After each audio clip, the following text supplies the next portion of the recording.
1 minute and 13 seconds. That's how long it took to go from hero to zero. That's how long it took for my marriage to go from bliss to utter crap. At least that's what the phone screen read. 1:13. I looked at my friends, Brad and Julie Carmody. Julie's look expressed guilt, remorse, and pity. Brad's was utter shock. They say people's mouths sag, and his lower jaw was exactly that. As he struggled to say something, anything at all, I made a decision. I have to go, I said, and turned away, suddenly embarrassed beyond belief. Oh, no, you don't! Julie shouted back at me. You're not going anywhere without us. We're not leaving you alone right now. Next chapter. Brad and Julie had been good friends for the past 2 years. Brad for longer than that. I'd known Brad since high school. He played football for his high school, just like me. Then we ended up at Central Michigan together, but we played basketball as players. I made it to halfway through my sophomore year before I ran out of money. I realized college wasn't for me, so I dropped out and moved back to our small town. I then got a job with the Department of Public Works and decided to get an associate's degree at the local community college. Brad completed the 2-year degree in almost 3 years. We kept in touch after I left, and he came to visit us on vacations. Christy worked as a cocktail server for a friend of mine. A friend because he owned a bar in suburban Detroit, and I spent a fair amount of money there. Jimmy owned the Burning Barn, a great little bar that had a stage and live entertainment 5 nights a week. Except for a bottom tooth sticking out a little sideways, Christy was a goddess in every way. And her smile made her even cuter. I called it a chubby smile, and combined with the cute wrinkles at the corners of her mouth, it was simply intoxicating. Despite her effect on me, I stayed away from her. I knew the owner and the rest of the staff and spent many evenings sitting behind the bar just chatting and getting to know them. Christy was usually one of the 2 servers on duty, and Jimmy loved it. Just enough service and slow enough to keep the consumption down, reducing the likelihood of drunken altercations. I wasn't looking for love. I'd already had that, sort of, in high school. For the last 3 years before graduation, Stacy and I hadn't broken up. She'd told me so since our first date, but I always assumed we had something special. But after graduation, Stacy bought a new car gift from her parents and found a summer job before heading off to the University of Wisconsin. We both decided to end the relationship, so neither of us would be hurt by the other, but hoped to remain friends. No, I was at the bar to hunt. In college, I had my own distractions too. I knew sooner or later I'd meet a girl I wanted to settle down with. So now or never, I had to sow all those wild oats. There were plenty of oats. Every once in a while, I'd drop in on a pretty girl. Sometimes I would sit at the bar and wait for an unlucky girl to come up to me. Over the course of the evening, many of them would run out of luck and approach me. My success rate was over 50%, so I guess I had a right to gloat. A year after I started hanging out there, I stopped for gas at a late-night gas station after the bar closed. As I was finishing up, Christy pulled up. We chatted for a few minutes. Honestly, I was the one chatting because she was busy flirting. Because of the cold fall temperatures, we decided to stop for water and air, and I hopped in the car with her. We talked for a bit, and then she seemed to get concerned. "Why don't you ever come near me?" she asked bluntly. "Well," I mewed, "probably because you work for Jimmy, and I'm not there to cause trouble." "Okay," she said, stretching the word like she wasn't sure of my answer. "How about you take me out to dinner Friday night? Jimmy doesn't own my free time, and I promise I won't bite." There goes that damn smile. I'd probably cancel my vacation to ask her out. Sitting so close to her, even in the morning darkness, I saw plenty of good reasons to ask her out. Christy turned out to be more petite than I had anticipated. After dinner that first Friday night, Christy wanted to go out. She spared no words, although she didn't say, "Let's go out and have fun." We went to my apartment and got right into it. At the bar the next 3 times I was there, instead of seeking me out, she tried her best to avoid me. Finally, I cornered her as she was coming out of the restroom. "What the hell, Christy?" I asked her. What did I do to make you treat me like shit? Me? She replied sanctimoniously. I didn't think you liked me. She wasn't looking into my eyes, but at my crotch. I can tell when I'm not wanted. Jesus! I looked at her like she was crazy. That has nothing to do with it. I wanted to get to know you better. Not all that superficial shit we talk about at dinner. Maybe just relax, you know? Not this bam bam bam bam bam, thanks, Mom. I feel like you're in a hurry to get somewhere. Like I'm on the clock.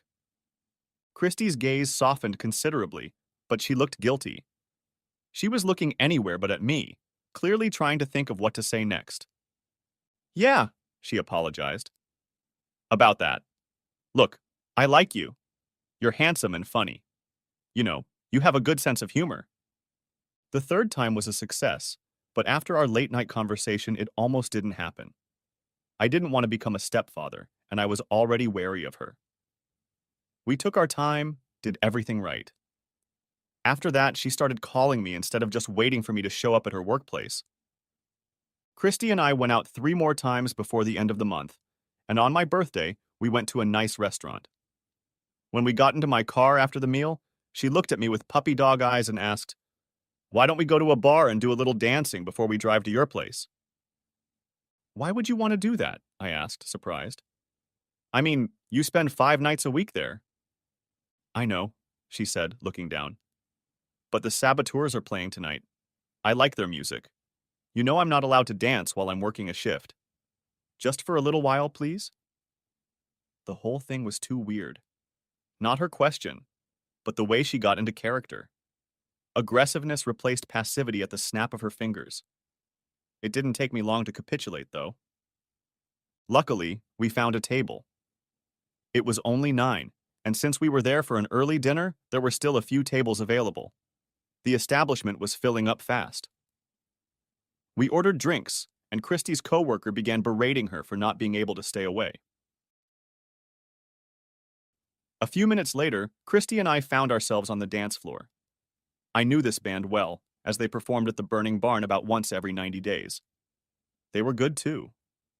The lead singer was a short guy with a shaggy haircut.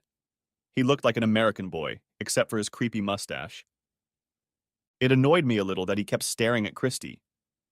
He was singing at full blast, the band was belting out a fast rock song, and still he kept his eyes on her sitting on the floor.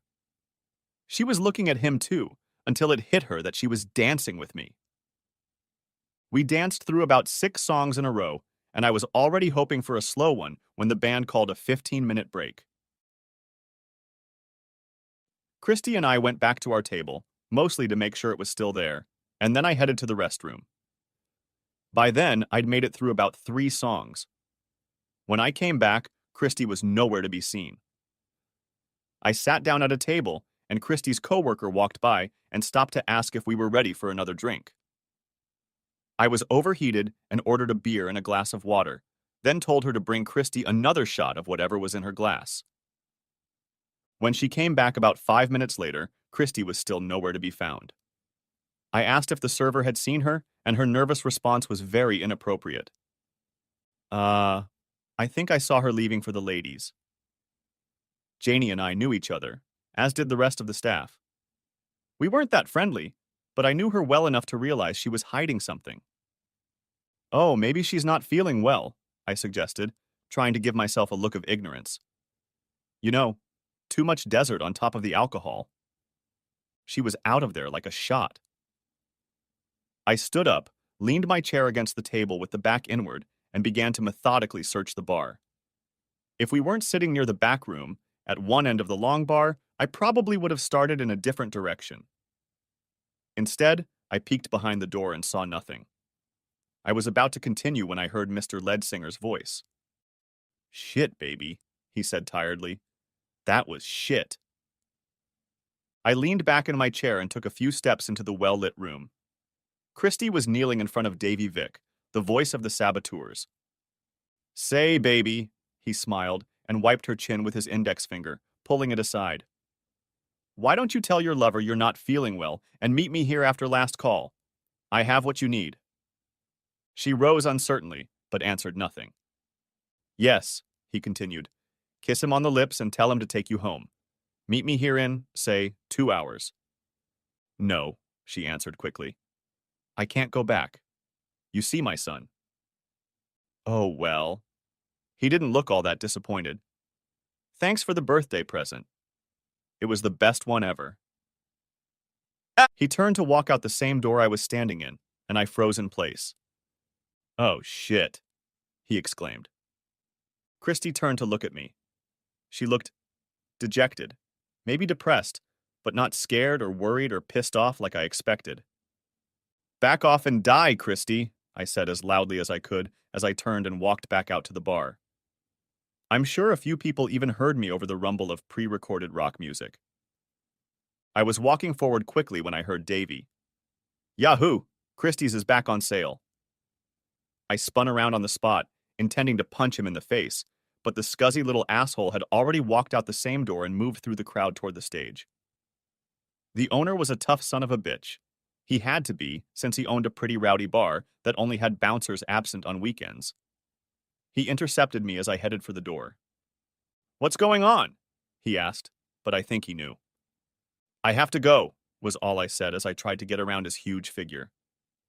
Relax, Joey, he said, putting a calm, friendly hand on my shoulder. You don't have to go off half-cocked like that. Don't worry about it, I said, looking up at him. I only had one drink. He was looking over my shoulder at something or someone. I turned and saw that Christy had stopped 10 feet behind me. The band had started playing again, and there was no way I could strike up a conversation with Jimmy. Angie, a girl I went to high school with, happened to walk by. It was an opportune moment. Hi, Ange, I said quickly, gently taking her by the elbow. Do you want to dance? She looked surprised, but let me lead her to the floor. While I calmed myself down, Angie and I danced to a fast song, and then the goddamn band finally played a slow one, probably on purpose. Angie was a little drunk and pressed herself against me. I let her do that and also took a few liberties with my hands. I sincerely hoped she didn't come with a date or, heaven forbid, a boyfriend. When the song ended, I gave her a kiss and we left the dance floor.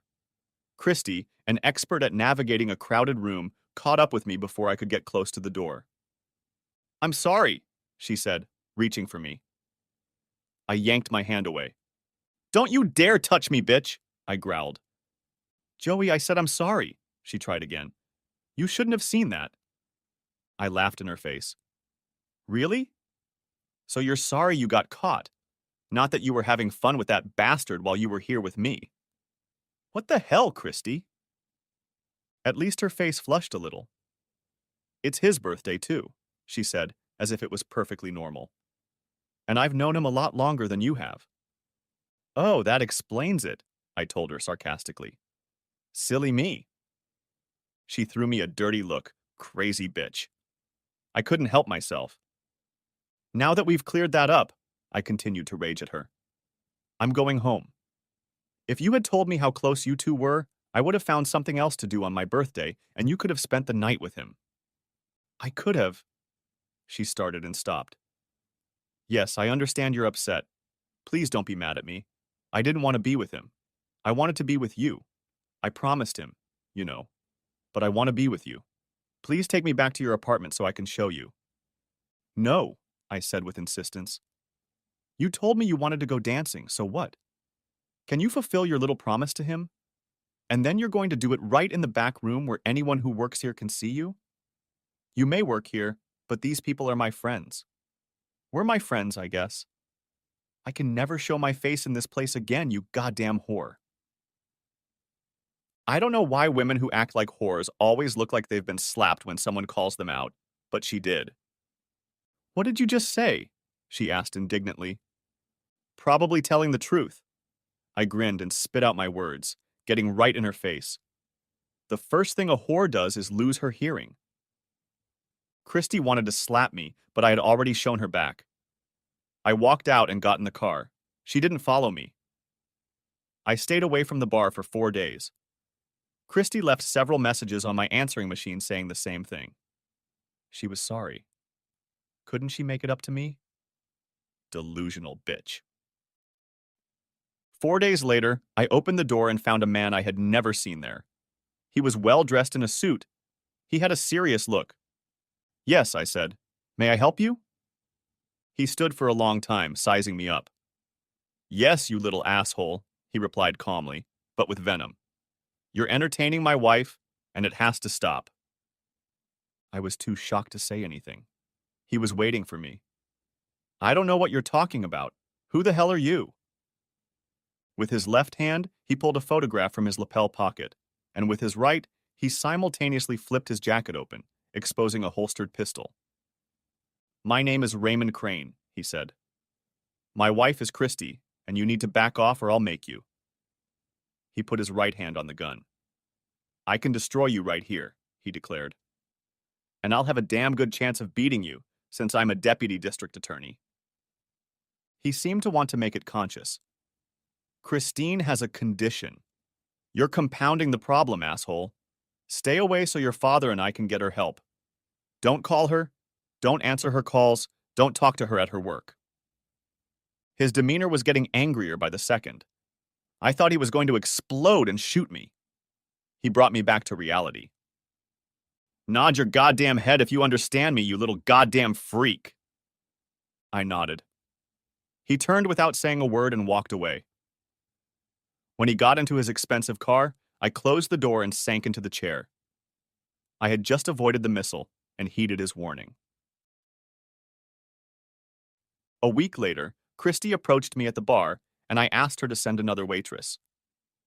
"I know Ray came to see you," she said, ignoring my request. "He's lying, you know. We were married, but we're divorced now. We have a son together. He's controlling me. Don't pay any attention to him." "Christy," I replied, "even if he doesn't, it's over between us. Your disrespect for that singer was enough." "Oh, I see," she began, her emotions instantly flipping. "Your little male ego can't handle the fact that there are other men in my life. That's fine. You're just a little boy." It wasn't necessary to answer, though there was a lot I wanted to say. Besides, I believed her husband. I found a new bar I frequented. After that, I reconnected with Brad on social media. We immediately organized some fun activities that we both enjoyed. He organized a consistent racquetball game time on Saturdays, and afterwards we would go to the bar across the street to have a few beers and watch football. I organized a camping and fly fishing trip, which was the most fun I'd had in a while. Brad knew my story about Christy. He had become familiar enough to get in a lot of barbs, and I had gotten to the point where I could even laugh at them. My newfound love of country music and rhythm and blues brought a lot of ridicule. I lost my love of rock and especially cover bands. I also rarely went on dates, preferring to fill my time with more important pursuits. But then he met Julie. Shortly after that, I met Catherine.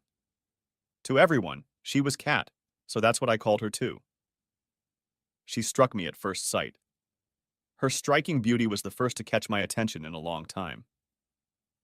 The little club Julie and Brad dragged me to was hosting a Jack Johnson-type performer who was actually very good. It was my turn to buy drinks at the bar because the place was packed and the servers were too busy. As I turned around carrying 3 drinks, I bumped into her, spilling beer and whiskey all over her blouse. She shrieked from the cold, then just stared at me. "I'm so sorry," I shouted through the music. "Your top is all wet. I'll pay to have it cleaned." She must have liked something about me, because her anger instantly subsided. "You bet you will," she replied smartly. "You're just lucky I dropped my friends off here and there's another top in the car. Where are you sitting because you owe me a drink when I get back?" I bought her that drink as well. After that, I couldn't concentrate on the tune because I could see where she was sitting with her girlfriends.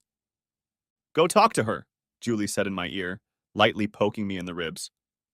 "She's already let you buy her drinks and seems sympathetic to your incident." I felt obligated. No, that wasn't even close to being true. Cat was intoxicating. I hadn't been able to stop watching her, couldn't take my eyes off her, since I'd bumped into her 40 minutes ago. Cat introduced her friends, and while I stuttered and stammered, she quickly went back to chatting with her friends. A slow song played, and I stood up for the second time in as many minutes. Would you like to dance? I grumbled, trying to make my voice deeper. I think she felt annoyed at first, but then she studied my face and smiled. Her friends giggled. Admittedly, the dance was pretty awkward. I was failing and I knew it. But I rallied. I slowed down to the point where we were just spinning in tiny circles and started asking her questions about her life. After we started talking, we found a quiet booth across from the bar, and things took a turn for the better. Kat was smart, a little sassy, and seemed to be putting the world on its ear. I was so blown away that I could have listened to her all night without saying a word to myself. I took her number and left a very happy man. Julie and Brad teased me all the way home. The next few months went by like a whirlwind. I felt almost from the beginning that Kat and I were going to be together for a very long time and, I hoped, forever. All the best things about her also enthralled me. Even when she was moody or irritable, I giggled to myself. The funny thing was that it usually brought her out of that mood. Kat had a marketing degree from Western Michigan. She had a well-paying, lucrative job at a mid-sized advertising agency that she loved. She lived closer to Detroit, while I still dwelt on the outskirts. My job in the city had already earned me a promotion and a raise. That didn't mean we didn't have disagreements. As much as Kat was businesslike at work, she was a free bird in her personal life. I can't say she was self-centered because I never saw her as malicious. More often than not, she took my thoughts and feelings into consideration. She liked fine art and was quite good at it. My artistic style was reserved exclusively for wall coverings. Kat would buy me all sorts of portraits and sculptures to decorate my apartment. Kat loved cats, I know, ironic, and I loved dogs. She told me she wanted exactly 2 children 2 years apart. I, on the other hand, was hoping for 3 or 4. Her diet and exercise programs were very different from mine. And there were a few things we disagreed on by a wide margin. I felt we should have a joint account after we got married. And yes, I proposed at 10 months. Kat said yes. She wanted separate checking accounts. We came to a compromise that we would have 2 separate joint accounts, one for household bills and one for a vacation fund. The biggest yet least significant issue was her love of rock music. That's not to say that her choice of music was highly specialized. She liked classic rock, some metal, and even a few techno rock bands. Her favorite band was the Green River Band. They were a local band from the Midwest that had gained national fame a year ago thanks to 2 big hits. Whenever she talked about what they had to overcome in their climb to the top, I reminded her of Bob Seger, Ted Nugent, and even Eminem. It always ended in a stalemate. She knew my history with Christy and would often pester me with questions about boycotting rock and roll just because of that one incident. I always answered the same thing. I don't know why, and I was open to the idea that my brain would eventually separate the 2 things. We were married for 2 years, and life was great. Honestly, I couldn't imagine it could be better. We hung out with Brad and Julie a few times a week. Julie and Kat had become friends, and they were always planning things, including fishing trips for us guys. One day I came home to a very happy wife. She was absolutely thrilled when she showed me the tickets. Her marketing firm had been hired by the manager of the Green River Band, and in exchange, she was able to get 4 tickets. Not just any tickets, but backstage tickets for the entire concert. Why would we stand next to a huge amplifier and stare at the musicians' backs while they perform? She looked at me like I was crazy. Because, she said thoughtfully, probably trying not to lose her temper, we'll actually be right on stage with them. Oh my God, it's so exciting. I can barely stand it. She was beyond excited, no doubt about it. All the next week I hinted that I might not go. She insisted. It took her 3 days to take off her rose-colored glasses and realize that I was completely serious about not wanting to go. Why? She answered my question with a question of her own. Because you're my husband, and you love me enough to go with you. She implied, if you love me enough. So I finally gave in, or gave up, depending. Brad and Julie were just as excited as Kat was. We got to the concert a little early, or rather, very early. Kat was hoping to see some of the band members and maybe get an autograph. We were guaranteed that, but on the glossy autograph that everyone else was getting. The concert was at Ford Field, and we were directed to a separate parking lot because of backstage passes. Kat was in her element, dancing like crazy with Julie right off the stage. The girls tried to share the excitement with Brad and me, getting us to dance along with them. When the band played their last two songs, a new encore format that most bands follow, Kat was beyond ecstatic to their hit song, Pocket Rocket. The lead singer of the band was Ted Springer. I'd never liked him or the band's music, even before Christy and I got together. That's not true. I hated him. He was all egotistical, hot-headed asshole who was bad at rock and roll. Thad was an arrogant bastard in my eyes, and the ridiculous tattoo adorning the entire left side of his face pretty much proved it. And then there was that stupid red cape. Springer was dressed as some combo of Rod Stewart and David Bowie, remade for Halloween. Shortly after their song, he looked back at our group of 20 audience members backstage and smiled when he saw my wife and Julie doing it. He made a motion with his head toward one of the assistant directors, and a guy in a headset and carrying a clipboard immediately came over to us. He said something in both Julie and Kat's ears, and they nearly jumped out of their skin. Without even looking at me, Kat followed the man straight to the stage. Julie at least cast a glance at Brad over her shoulder as she followed Kat. Thad danced with the women, letting them do most of the work. When the song ended, the crowd went wild. For the last song, the band chose another big hit, the ballad, You Were the Soul of Me. He serenaded our women, even running the back of his palm over Kat's cheek. My wife looked like she was in a trance, and that's when I first got my first bad feeling. The song ended with a big, dazzling light show erupting on the final chord. Our wives were led off stage, from the other side of the stage. I looked over at Brad. He had the same anxious look on his face as I did. The applause went on and on. The band walked off in the same direction as Kat and Julie. Just then, the lights came on in the hall. We were all standing behind a small barrier. I figured it was to keep us out of sight of the many cameras that were recording what was going on. I stepped forward and one of the guards noticed me. "Hey, you can't go out there," he commanded. "One of the concierges will escort you back the way you came in." "My wife was in there," I told him. "She and my friend's wife were let out that way." I pointed to the stage. "Where should we go to wait for them?" The pitying looks we both received only added to my unease. "There's a stage exit door over there," he pointed to the opposite side of the arena, next to what looked like the tunnel our football team used at halftime. Brad and I made our way through the auditorium, resisting the flow of the crowd like fish swimming through the current. By the time we were on what we thought was the other side of the stadium, most people had already left. I backed up into the aisle every now and then to get a landmark. After several failed attempts, we finally ran into a security officer who led us through the aisle, down the stairs to the field, and past a gate that we would never have known about had it not been for his instructions.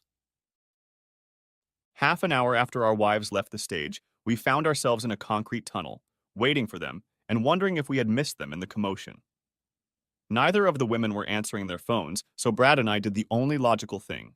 We stayed put. We watched anxiously and tensely as the exit with two doors closed.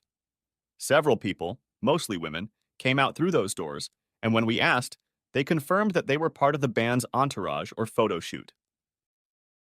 Finally, after another 45 minutes, the door opened again, and this time Julie came out of it. Brad looked both very angry and relieved at the same time. It was probably these feelings that made him freeze in place instead of moving into his wife's arms. After all, she was the one who had initiated this contact. "Where's Kat?" There was no emotion in my voice.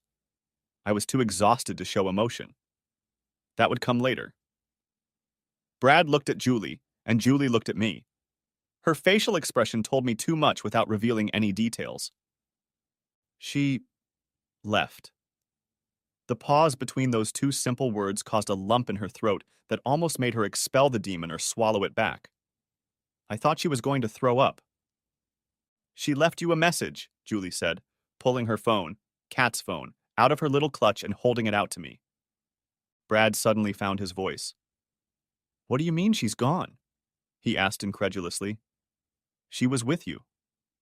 Fear appeared on Julie's face. She already knew she would have to explain this to Brad and me. Far more concerning to her was the question of how to tell her husband. I tried, she told Brad. Then, turning to me, I tried. By then, I had already opened my wife's cell phone. What am I supposed to be looking for? I asked her with insistence. Perhaps there was still time to stop what was happening. Julie told me to look at the last video on her camera. I found it and pressed play. I'm making this video, she began, because I don't have time to tell you everything in person. I'm sorry, it's only partly true. I'm afraid to do it this way. She paused, but regained her determined look. The band has asked me, Thad, to go with them on the rest of their Midwest tour. That's 4 more concerts. Joey, I have to do it. I want to do it. I'll never get another chance like this. It's a once-in-a-lifetime opportunity. I know what I look like. I know we're married and that our marriage could suffer. I think I know what you'll be thinking about while I'm gone, too. Please don't dwell on it. I can't explain it all now, but I'll be home in 2 weeks, give or take a day, and I'll explain it all to you then, I promise. I gave Julie my rings because I love you, and I want you to put them back on my finger when I get back. I also promise right now that I will never do anything like that again. I love you. I know you're looking and wondering if it's a lie, but it's not. I'll be ready to prove it to you. Someone knocked on the door, presumably a small closet-like room, and she said louder, I'll be right there. She turned to the camera again. I love you, Joey. Please don't worry, everything will be fine. I'll see you in a few weeks. The video stopped. I looked at the screen in complete shock. The time was showing 1:13. 1 minute and 13 seconds to ruin everything I thought we had. Next chapter. Brad and Julie, as promised, got me home safely. Over the course of a few beers, they talked nonstop about Kat and the concert, but it didn't help. Can we change the subject, please? Sourly I asked. They tried, and so did I, but it only resulted in silence. The concert and my wife's incredible acrimony was all we could think about. After that, I told them they could go home and I was off to bed, since the next day was a work day. And that was good. I needed the distraction, and it had been a busy day. That night, at almost 6 o'clock, my sister walked into my apartment. I talked to her over dinner and explained what had happened. Elena was my big sister and the guiding force in my life. I knew she would give me perspective and something to think about. Unexpectedly, Stacy, my high school friend, followed her into my house. Elena had befriended Stacy in high school when we were dating, and they remained friends after college. They bought some gourmet sandwiches from a little store we frequented. What do you think you'd like to do? Asked Elena, after I laid out the details of the previous night and showed her the video of it. I honestly don't know, I shrugged. If I had to make a decision right now, it would be divorce. Elena and Stacy nodded slowly. I could tell by the look on their faces that they agreed with me. But then Elena surprised me. Well, let's break it down, she said like a mother. Let's start with the fact that Kat didn't plan this in advance. Wait, I interrupted. I don't know that for sure. She plans everything. She's an organizer in general. She got the tickets through her job, and while it seems legit on the surface, I don't know that she didn't plan to go backstage. Yeah, she thought. But neither she nor Julie had any idea that Thad Springer was going to drag them on stage. I had to agree. Then I thought about what would likely follow. I'm more concerned that she might have backed out. Instead, she jumped at the chance, forgetting about her marriage. I don't know either, Joey, she said hesitantly. She was thinking about you and her marriage in the video she made, clearly trying to minimize the damage, but still aware of it. I contemplated how to refute that, and then Stacy filled the silence, finally speaking up. If she thought she could assuage your hurt feelings, she paused, though By telling you about it before the fact? Well, maybe? She fell silent. There was a long silence while we all pondered. Finally, I spoke up. Yeah, whatever, I began. She's gone. She's off on her great adventure, which no doubt includes having fun with that nasty bastard, Thad Springer, repeatedly for 2 weeks. I don't see any way to forget it. Elena stood up and poured us all a drink. Apparently, they'd gone to the liquor store, too. She set a whiskey and Coke in front of me and asked, not to be rude, but can you tell me what goes through a guy's mind when he cheats? I mean the act of cheating itself, how it goes through your mind. Is the woman who is supposed to belong to you somehow tainted or dirty? In a way, I answered easily. I suppose my imagination works just the same as any other guy or woman's. There's also the anatomy and the fact that he would ejaculate into her. But to me, it's more of a violation of her vows. She made a promise when we got married. I felt uncomfortable having this conversation in the presence of my ex. I guessed she reciprocated me because she blushed. The fact that she was doing it with another man is a deal breaker for you. That's for sure, said Elena. Stacy seemed eager to speak up. But it's not just some other guy, it's Thad entertaining Springer, right? Again, whatever, I said. Some random guy or Springer. In fact, it could be worse. Because he's a celebrity? Stacy was fishing. I mean, as she said, the opportunity of a lifetime. Not for me, I replied. Let's say he's really good, you know. And that's quite likely, considering what a celebrity he is. How can any husband compete with her memories? I don't really like the idea of spending the rest of my life having fun with just one man who's almost always thinking about what she did with that asshole. That made Stacy grimace. I guess the male point of view gave her a lot to think about. One more thing, Elena cut in. What about getting even? Would it help you move on if you had fun with someone else? For a moment, I thought my sister was suggesting Stacy. Not at all, I said firmly. 2 wrongs don't make a right. The conversation turned to what I planned to do while she was gone, how I would keep my sanity, and what I might need from both of them. I watched Stacy lean forward in her chair, tensely awaiting my answer. The next night, Stacy returned without my sister. We ate pizza and reminisced about better times. Stacy told me about her time in college. I told her about how sports had stalled in my decision to leave the university. We talked about our jobs and what we liked about them. When we were talking and about to doze off, we announced the evening. Stacy, I suggested, if you're as tired as you look, I have a spare room. She looked at me, sizing me up. No, she said. I'm fine. I'm just rolling down the window. She grinned, seeming proud that she'd managed to contain herself. Can I come over tomorrow night? She asked, gathering her purse. Or maybe we could go to a movie. We ended up going to the movies. The next night was Friday, and I took her to the Italian restaurant where we had our first date. Afterward, we walked hand in hand along the river. As I was dropping her off at her house, I leaned in for a kiss and she didn't bother to stop me. Sunday was the first day I didn't see anyone. Brad and Julie called to check on me, but we ended up discussing the day's football schedule and the surprise winners and how our fantasy players had performed. Julie told me she was glad I wasn't sulking on my alcohol. Stacy and I resumed our Tuesday meetings and every other day that week. We revived a lot of things that we had left undone after the breakup. I didn't see Elena, although she called several times to check on me. I expected Stacy to tell her what we were doing. 2 days before Kat was supposed to come home, at least that's what she said in that damn video, I got a call from Julie. Kat called her and told her to tell her that she was going to Boston for one last show and that Tad was paying for her airfare home. She said she would take an Uber from the airport. What's more, this extra gig would force Kat to spend another 6 days on the road. I could feel Julie cringing on the phone, trying to relay Kat's ridiculous statements. She wanted Julie to tell me that she loved me and couldn't wait to see me. For me, all thoughts of staying with Kat ended with that call. She didn't even have the guts to call me. Brad and Julie seemed so embarrassed by the whole ordeal that they distanced themselves from me immediately after that call. I knew I hadn't lost them as friends for long, just until Kat and I made a decision about our future. Stacy took charge. 2 nights after that call, Stacy and I sat in my living room watching a romantic movie.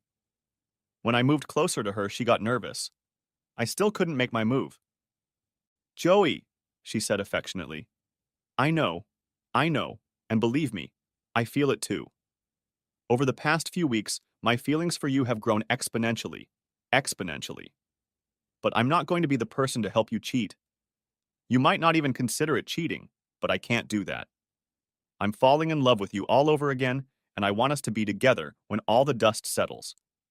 Can you understand that? See, I pulled her to me and rested her head against my chest.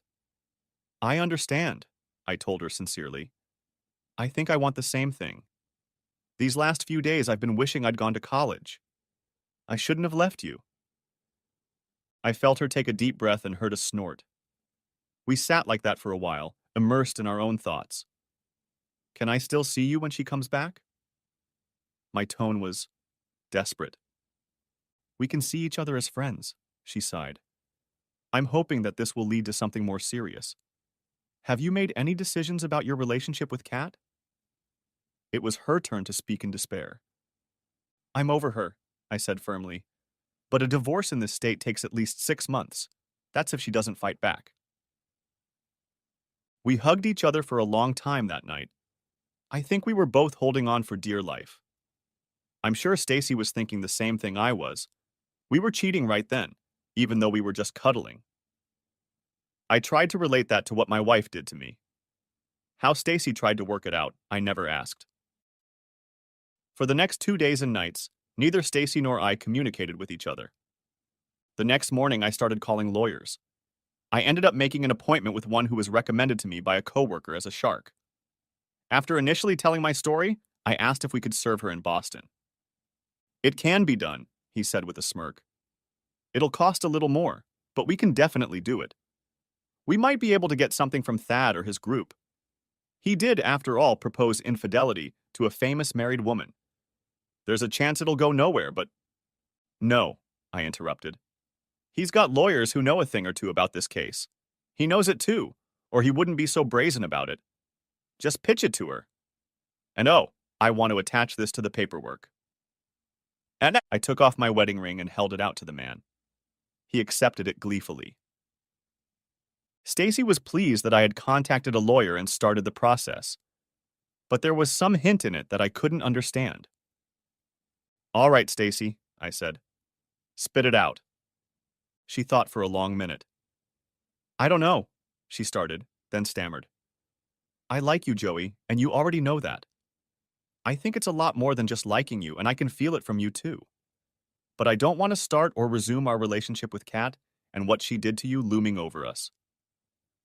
What are you saying? I asked, getting annoyed. Don't get upset with me, please, she replied. Those scars you have, left by those 2 bitches. I want you to get them over with and healed before we get too serious.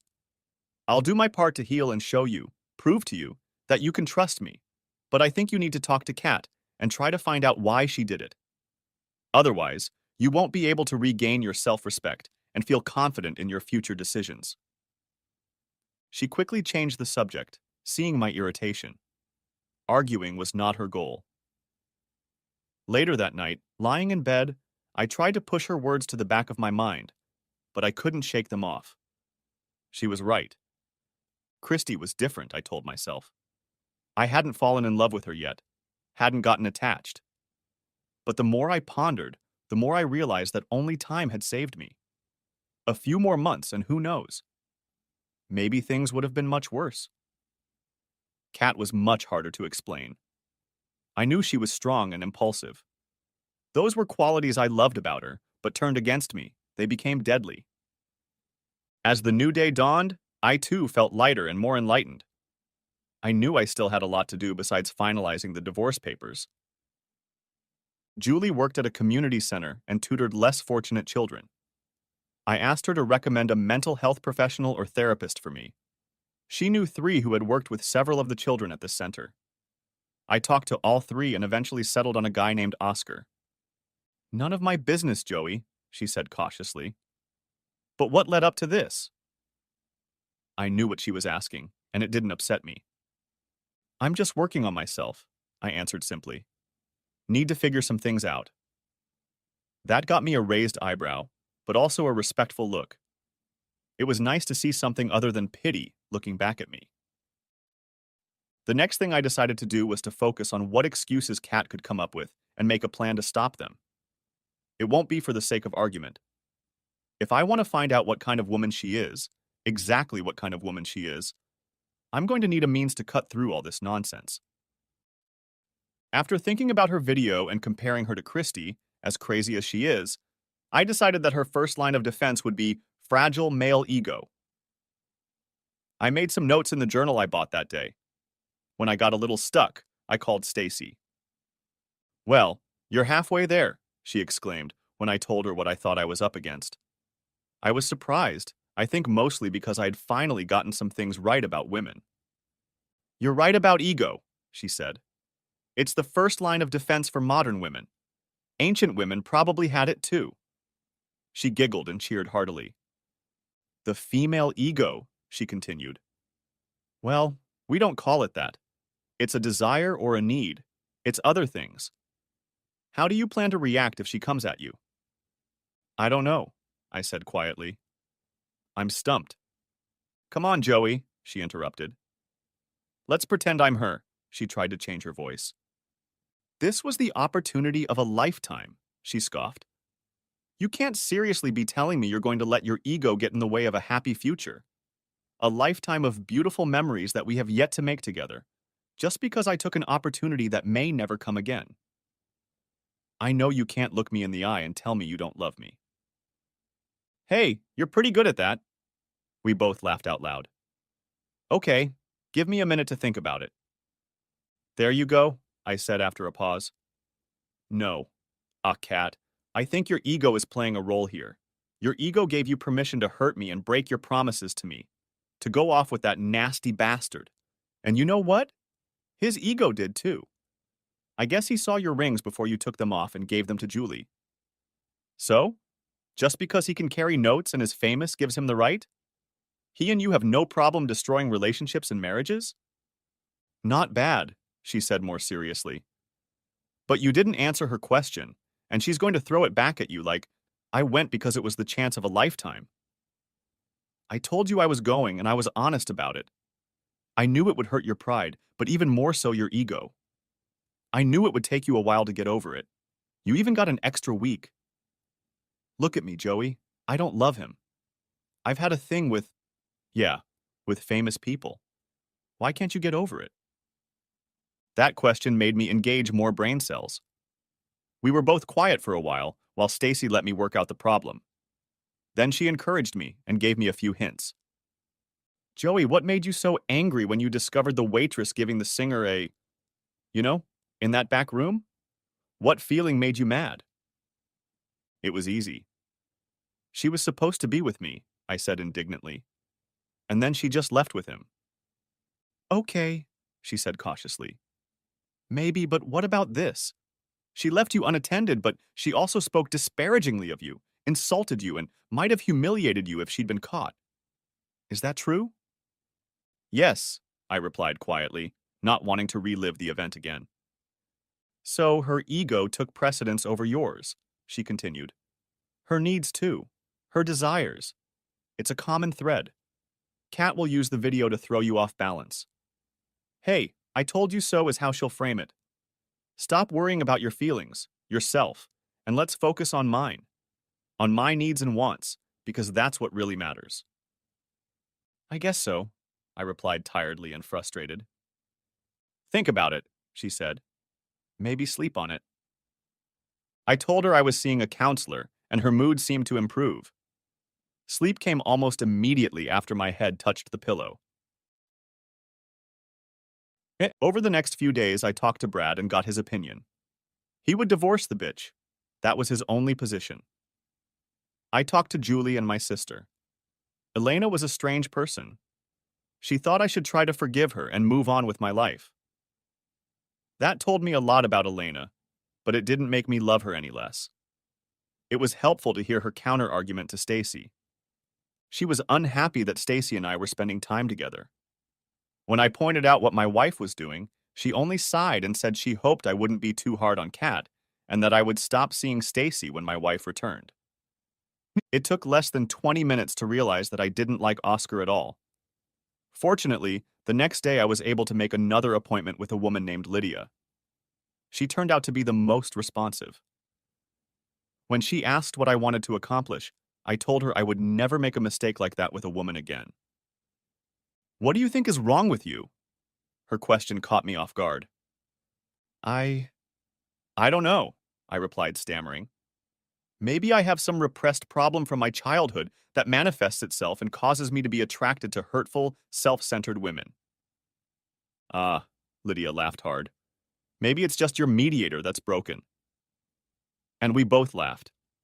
After that, I found it very easy to talk to Lydia. She encouraged me, but also spared no words. In the end, it came down to asking the right questions while the relationship was developing, coming up with hypothetical situations and then playing the what if game.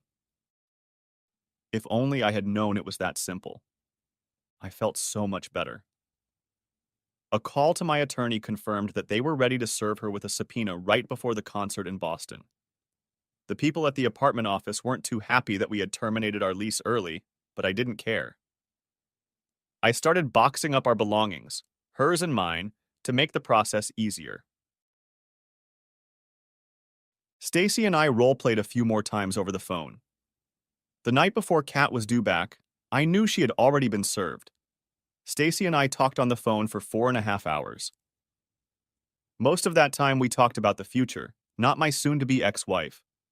I slept, with hope for the future. Strangely, I felt so good that my future was bright with or without Stacy. I was going to take my time with her.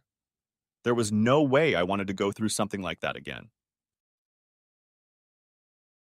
When I got home from work, Kat was sitting at the kitchen table. She had half a glass of red wine in her hands and an empty bottle next to her. She just looked up at me without saying a word. "Look who made it home." I couldn't help myself. All the rage came back in an instant. Nothing could have prepared me for seeing her there. "How could you do that?" she asked, twisting her words slightly. "Funny," I replied quickly. "That should have been my question." She tried to speak through me. "It's not going to happen tonight," I stated, raising my hand. "You're drunk or halfway there, probably feeling about the same as I did in the early days. I'm not getting the answers I need right now. We'll talk tomorrow if you sober up. You need to start thinking about where you're going to live." I headed for the stairs to change into something comfortable. Her condition I hadn't expected, though I should have. Dinner was waiting for me at the pub, I decided. I wasn't going to listen to her poor me ramblings. When I got back at 11, Kat was asleep in our bed, the former bed. I went to the spare room and got ready for bed. I got everything ready for Kat's arrival. Then I texted Stacy, "Good night." She replied, wanting to know how it went, but I didn't feel like talking about it. Especially didn't feel like typing. I told her we would discuss it the next time we saw each other. At that moment, I was haunted by the thought of whether I wanted another relationship. It wasn't that Stacy wasn't attractive enough. She was, but I knew what was in store for Kat and me. The next night, Kat was a completely different person. I was already alerted to the fact that she was talking to Julie. Brad had told me about it. Elena also called to berate me about the divorce papers. I told her to shut up. My marriage was over and I wasn't going to change my mind. My favorite dinner was on the table, and Kat looked like she'd been cleaning the house all day in addition to cooking. She was dressed in her favorite tight top and jeans. Again, no words except hi. I examined the meatloaf. Kat made a sour face. "No, I didn't poison it," she snorted, though it had crossed my mind. "Sit down," I commanded. She wasn't used to me talking to her like that. I think she went to the fridge to get me a beer, just out of spite. "Now I'm not drunk," she said, as I tentatively tasted my food. "But my question remains the same. As I understand it, I began, remembering what she'd asked the night before. Our marriage has broken up, but I have questions, and I think you at least owe me an explanation. Can we not start with that, please? She wasn't begging, she was pleading. I know you have questions. I'll answer them all, completely and honestly. I don't want a divorce. I want to talk things out, to understand your feelings and what we need to do to move forward. I didn't respond or react to anything. After a long pause, setting my fork aside, I started again. What could you have been thinking about going with them? It was pretty simple. As I said in my video, she answered without hesitation, clearly prepared for the question. It was the opportunity of a lifetime. I didn't think about exactly what it was. I just had to do it. It was a wonderful experience, and now it's over. I even got to use some of my marketing skills, which was unexpected. Yeah, I spat. Was that before or after you spent time on your back in his bed? She ignored the remark. Joey, she continued, reliving her amusement. When Julie and I ended up on the other side of the stage, we were there with several women. As I said, I was one of 6 invited to continue touring with them.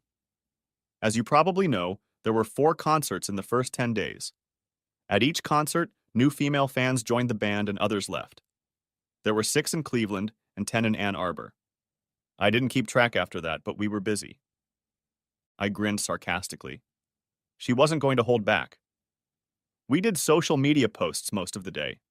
On those nights when there were no shows, we accompanied the band to social events, pre-scheduled gigs at nightclubs and high-end restaurants. During the day, we went to places booked by the band's management. One day, we visited the Cleveland Zoo. Lots of posing and hundreds of photos for various fan pages. Before the 3rd gig, I told Thad about my marketing degree and some ideas on how to improve his visibility during these shows. How to improve his visibility and image.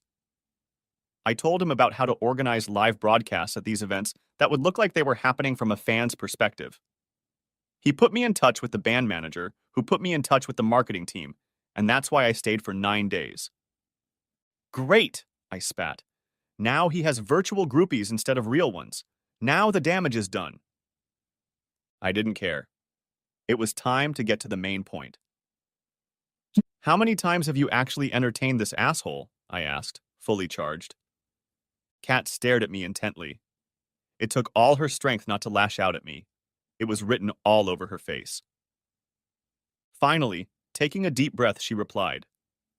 What the hell, Joey? She said, in a half-questioning, half-cry.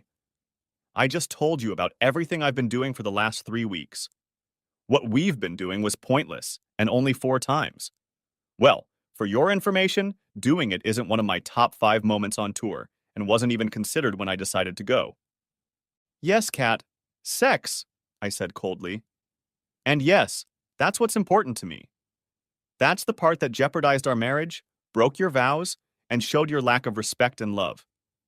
And you didn't answer the question, I noticed. I could see that she wanted to avoid the discussion or what I had asked her. In her mind, everything was wrapped up in a nice little gift box.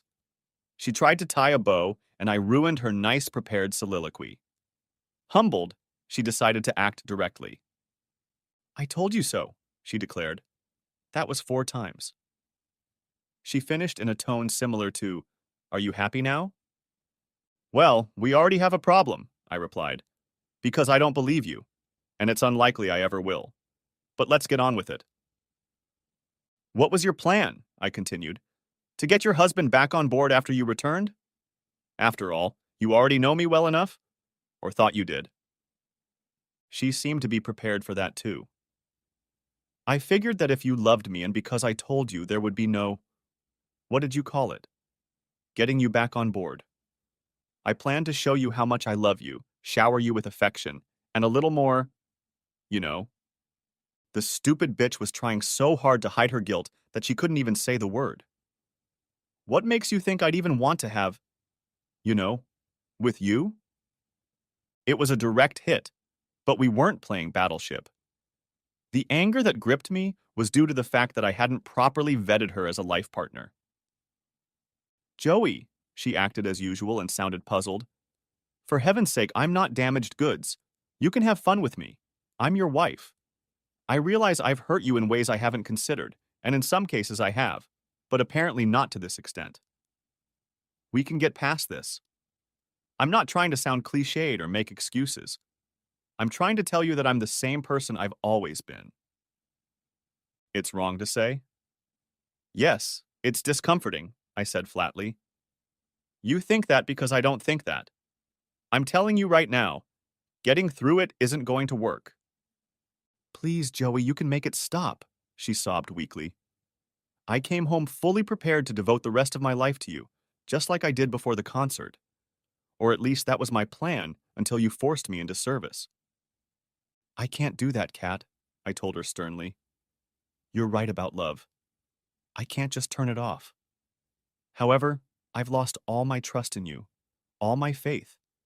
That's what happens when one partner is unfaithful. Besides, any shred of respect you had left for me would be gone if I took you back. All those necessary pillars have crumbled, and what we had is left in ruins. Is this all because of your high school girlfriend? She asked, holding back her fury. Elena told me you dated her while I was away. Rich, I grinned. But since you asked, the answer is no. It was actually my sister who brought her here the night after the concert, I guess to try to cheer me up. I'm not going to lie. We may have something in our future, but we both agree that I have to decide what to do with this relationship first. Then it's about her, Kat replied with a low growl. She's waiting in the wings. How noble of her.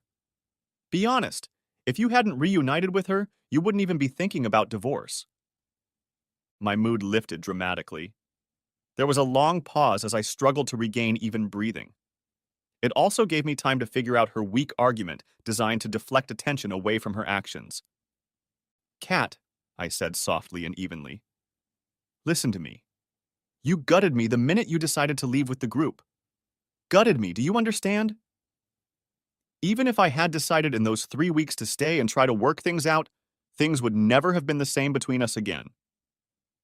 The sex you had with them gave me goosebumps, I continued. But honestly, that's the least of our problems once I was able to think rationally. You helped with that, by the way, by staying with them for an extra week. That's all the things I've said before about these pillars. You say you're going to stay here, forever, and fix everything. The problem is that I can never will, believe that. In fact, if I stayed with you, I think that act alone would give you an excuse to lose your way again. There's nothing left for us here, Kat. If we ever had a relationship like this, I don't think you could go with it, or I wouldn't care. Kat, I really do care, and you certainly went. I expected her to go on, but Catherine looked defeated. Her shoulders slumped during my tirade. I was a little disappointed and at the same time glad that I hadn't been able to use my male ego speech. From the look of her, she didn't have anything else to say or do. Kat, I said, now unemotional. Read the papers, get a lawyer's advice, and sign them. I've been very fair.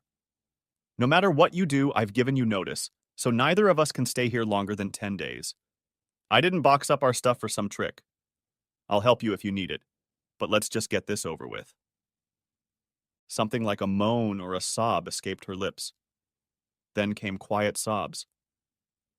Usually the only person who could comfort her was the one standing right in front of her, but not now. She realized it too, running off to the bedroom. 2 nights later, when I got home, there was no dinner, just Kat and an almost empty house.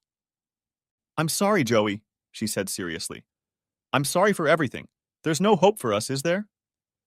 It was a strange question to which I knew she knew the answer. No, Kat. I've been busy moving all my stuff out of here, she said after a deep sigh. I signed the papers. She pointed to the counter where we were charging phones and putting away mail.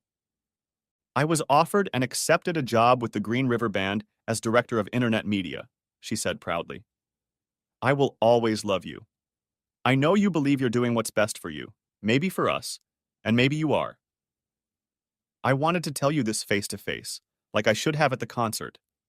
I'm leaving tonight and spending the night at your sister's. I hope you find what you're looking for and have an amazing life.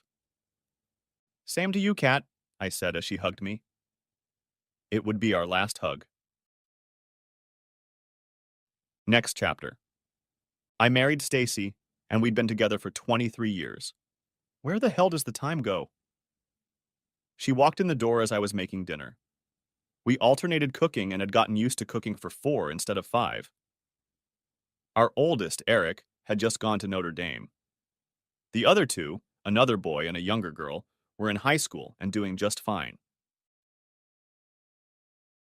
Stacy put the magazine on the counter where our phones were usually charged and our mail lay. I think all couples have this in common. She looked at me, and I immediately knew she had bought it for me. I would have waited to see what it was, but as I walked by, I noticed a picture of Catherine, and apparently she was being interviewed by Rolling Stone magazine. My thoughts wandered as I worked on the roast meat. I returned home the evening after Kat and I had talked and hugged one last time, dreading another conversation and attempt to win my heart back. I honestly admitted to her that my heart didn't lie toward that. Instead, I discovered that everything in the house was missing that belonged to her, and there was a letter lying in the center of our kitchen table. Joey, I've been thinking hard about what you said. Thanks for talking to me, by the way. Some of it made me look inside myself, and it wasn't pleasant. I don't pretend to understand men and their thinking. The whole thing is damaged goods. Women worry about their men falling in love. However, something you said made me think. It spoke to the fact that there was at least some intentionality to it and that I would be very inclined to do it again. It made me wonder if I really wanted to be married. After much deliberation, I gave you my answer and gave you your freedom. I know we were heading towards this anyway, but I decided not to delay. You were right, and unfortunately, I don't think I know myself well enough. I definitely shouldn't get into a serious relationship. But I'm still sad, because despite what you probably think, I love you and always will. Love, Kat. That was the end of it. She called me the following week to let me know that she was contracted for a new job and was accepted. She gave me her new phone number and said she would text me where to send the money from the property division when the divorce was final. I gave her my information so she could sign the papers. Stacy and I started going on dates as soon as it became clear that Kat had indeed left and taken that job. Things got even more heated when my attorney informed me that she had signed the papers. Stacy and I decided not to rush things. She, like me, feared a classic comeback, and I feared my inability to read and understand women in general. However, we found inventive ways to cope. We talked. We talked about everything and everyone, baring our souls. It became a game, something fun. We never got angry when the other didn't understand us. We were patient and caring. It took our relationship to new heights. Stacy and I married 2 years after our divorce was finalized, but by then, we both knew deep down that it was the right thing to do. Marriage was a foregone conclusion. That night, we finally had intercourse. It was amazing. Things only got better from there. When people try to describe true love, they use the standard phrase, "I'm willing to die for my spouse." I had something different, something better. Over the years, my worst nightmares have been about losing Stacy. They ranged from a car accident to some kind of illness, and the magnitude of that loss always made me wake up covered in sweat. Strangely, these dreams never included her leaving me for someone else. Stacy highlighted a few specific paragraphs from Kat's interview. After the Green River Band, she took a job with another up-and-coming local band and helped it achieve fame. A dozen years later, Kat worked with Aerosmith, then Journey.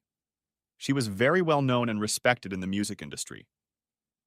Interviewer: with all the success you've had, can you think of any regrets? Kat: only 2. As you know, I was briefly married, to a wonderful man, and never remarried. My second regret is that because of this crazy business, I didn't have time for other love affairs. My first and biggest regret is that because of my selfishness, I hurt and stole my only husband. Thanks to old acquaintances, I know he has a wonderful woman and family, and I am very happy for him. I know we could have been together, and I often wonder if I made the right decisions back then. Interviewer. Well, on behalf of the entire music industry, we are very grateful that you made your choice. After the highlighted portion, Stacy added a handwritten message. Her loss was always my gain, you sweet man. I love you. The end.